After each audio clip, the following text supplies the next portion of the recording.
Chtěla bych využít této příležitosti a předat polskému parlamentu svůj osobní vzkaz. A říct si, že pokud máte tak urputnou potřebou kontrolovat naše těla a naše dělohy, tak vám předám velmi čerstvou zprávu z té své.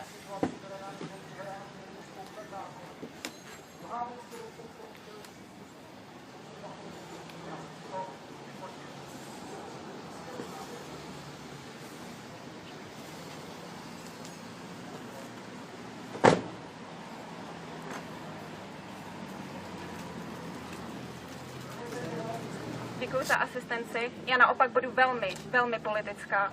Chtěla bych navázat na své předřečnice a předat svůj osobní vzkaz polskému parlamentu. Pokud máte tak naléhavou a urputnou potřebu kontrolovat naše těla a naše dělohy, tak vám tady posílám čerstvý vzkaz ze své dělohy.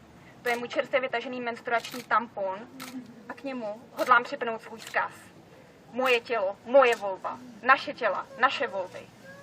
A tohle není moje ostuda, je to vaše ostuda.